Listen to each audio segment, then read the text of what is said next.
পশ্চিম ত্রিপুরা লোকসভা আসনের বিজেপি প্রার্থী বিপ্লব কুমার দেবের সমর্থনে শনিবার ধনপুরে এক নির্বাচনী জনসভা অনুষ্ঠিত হয়। সমাবেশে উপস্থিত ছিলেন মুখ্যমন্ত্রী ডক্টর মানিক সাহা ও কেন্দ্রীয় প্রতিমন্ত্রী প্রতিমা ভৌমিক, বিধায়ক বিন্দু দেবনাথ সহ আরো অনেকে। আমাদের ভারতীয় জনতা পার্টির একা 370 আমাদের টার্গেট, অর্থাৎ এইবার আমাদের লোকসভার আসন সংখ্যা হচ্ছে 303। তো 303 থেকে 370 কেন বলেছেন? কারণ জম্মু এন্ড কাশ্মীরের যে 370 আপনারা সবাই জানেন সেই আইনকে যখন উনি সেটাকে বাদ দিয়ে দিলেন, তখন কিন্তু এই জম্মু এন্ড কাশ্মীরে এখন সবাই বলছে যে আমরা যেন আবার নতুন ভাবে স্বাধীনতা লাভ করেছি। জম্মু এন্ড কাশ্মীরে অর্থনৈতিক, সামাজিক, অর্থনৈতিক অবস্থা ওদের উন্নতির পথে চলছে এবং প্রধানমন্ত্রীজি বলছেন 370 ভারতীয় জনতা পার্টি এবং 400 আমাদের এনডিএ যারা সহযোগী পার্টি আছে তার জন্য আমাদের 400 আমাদের পার হতে হবে। আমাদের দুটো সিট আমরা তো নিশ্চিত যে ধরনের জনসমাগম মানুষ আমাদের মোদিজির উপরে আস্থা রেখেছে, আমি নিশ্চিত যে আগামী দিন আমাদের শুধু 370 না কি হবে বলা মুশকিল, শুধু তাই নয় 400 যে কোথায় কি হবে সেটাও বলা মুশকিল, অনেক উপরের দিকেও যাবে এটা আমি নিশ্চিত।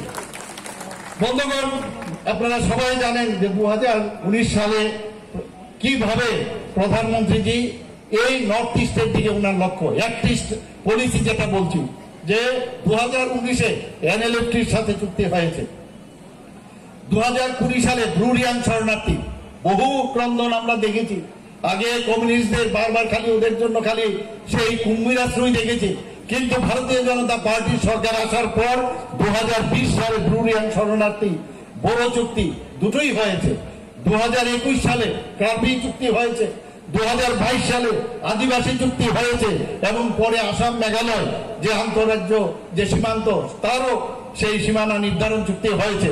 2023 সালে আসাম, অরুণাচল প্রদেশ সেখানেও সীমানা নিয়ে সমস্যা, তারও নির্ধারিত চুক্তি হয়েছে। 2023 সালে ডিমাসা চুক্তি হয়েছে, ইউএনএলএফ চুক্তি ও পরে উলফার যে শান্তি চুক্তি সেটাও হয়েছে। এবং আপনারা খুশি হবেন যে কিছুদিন আগে আপনারা দেখেছেন এই যে 11টা চুক্তি আজকে নর্থ ইস্টে মাননীয় প্রধানমন্ত্রী উনার যে মার্গদর্শনে সেটা সম্ভব হয়েছে, আমাদের মাননীয় হোম মিনিস্টার অমিত শাহজির কারণে সেটা সম্ভব হয়েছে। এবং আজকে নর্থ ইস্টে এত শান্তি, এবং শান্তি যদি না থাকে কোনদিন ডেভেলপমেন্ট সম্ভব হবে না।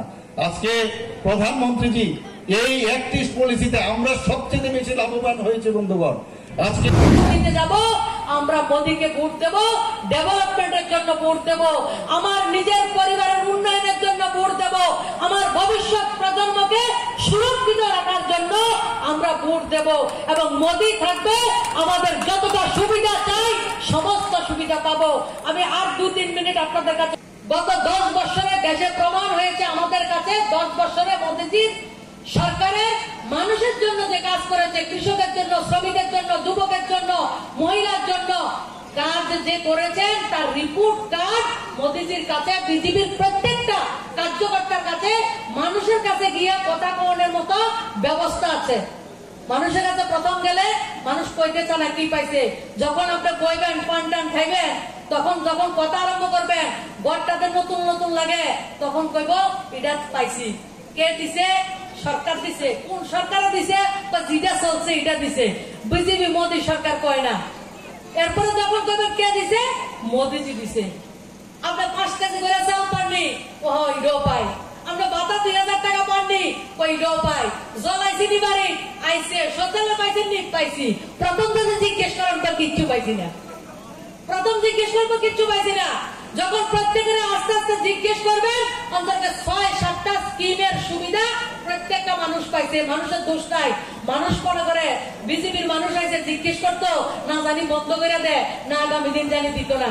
আপনার দায়িত্ব মানুষের কাছে যাইবেন এবং মোদিজি 3 নম্বর বার ক্ষমতা চাইব। কেউ কোনো সন্দেহ আসেনি? সন্দেহ আসেনি কেউ? 3য়বার ক্ষমতা চাইব। আমরা যতজনে যা পাইছি তা পাবো। আগামী দিন আরো যে সুবিধা আমাদের জন্য অপেক্ষা করতেছে